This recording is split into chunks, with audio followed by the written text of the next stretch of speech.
సైదాపూర్ మండలంలో శివరాంపల్లి గ్రామానికి చెందిన ఒక బాలిక ఇంటర్మీడియట్ ఫస్ట్ ఇయర్ చదువుతున్న అమ్మాయి. ఆగదే గ్రామానికి చెందిన ఒక వ్యక్తి పోలు అనిల్ అనే వ్యక్తితో ఆ వ్యక్తి ఆ అమ్మాయిని ప్రేమ దాంట్లో వ్యామోహంలో పడివేసి ఆ అమ్మాయిని ప్రేమిస్తున్నానని వెంటపడటం వల్ల మేబీ ఆ అమ్మాయి కూడా సపోర్ట్ చేసిందని తెలిసింది. ఆ సపోర్ట్ చేస్తూ వాళ్ళ ఫాదర్ మదర్కి ఒక 3 months నుంచి ఆ అమ్మాయితోటి చాటింగ్ చేస్తుంది అని తెలిసిన తర్వాత తండ్రి మందలించినా కూడా అమ్మాయి వినకపోవడంతో ఆ పిల్లవాడు ఆ రోజు సాయంత్రము వాళ్ళ ఇంటికి కూడా వచ్చి వెళ్ళినట్టు తెలిసింది. That is on 14th November.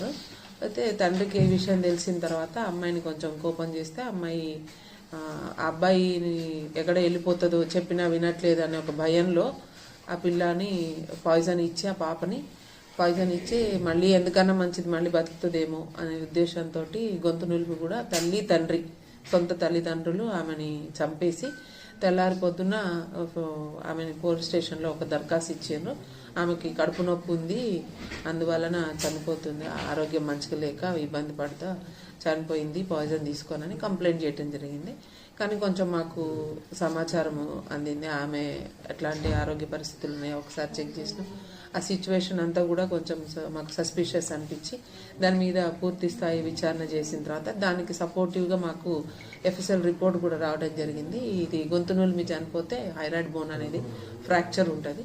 So FSL రిపోర్ట్లో ఫ్రాక్చర్ వచ్చింది కాబట్టి దాన్ని బేస్ చేసుకొని వాళ్ళ ఫాదర్ని పిలిపించి మేము ఫాదర్ ఇన్వెస్టిగేషన్ చేస్తున్న క్రమంలో అతని ఇంటికి వెళ్తే అతనికి భయం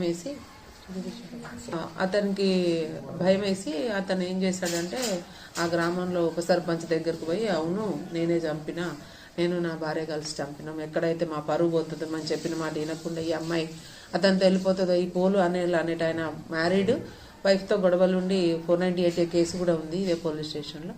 అతను ఎక్కడ వలలో పడింది కాబట్టి అమ్మాయి చిన్నపిల్ల చెప్తే వింటదో లేకపోతే మళ్ళీ ఇంట్లో నుంచి వెళ్ళిపోతుందేమో అనే భయంతో నాకు ఇంట్లో పెళ్లి కావాల్సిన అమ్మాయి పెద్ద పాప ఉంది, కుటుంబం వరువు పోతుంది అనే ఉద్దేశంతో వాళ్ళు అనుకొని ఇద్దరు కలిసి అదే రోజు రాత్రి ఆ అమ్మాయిని పురుగుల మందు తాగించి తర్వాత ఆమె గొంతు నులిమి కూడా చంపేసినట్టుగా మాకు అతను ఉప సర్పంచ్ గారి దగ్గర కన్ఫెస్ అయితే వారు ఇచ్చిన సమాచారం మేరకు ఈరోజు సెక్షన్ ఆల్టరేషన్ చేసి అతను కస్టడీలోకి తీసుకోవడం జరిగింది.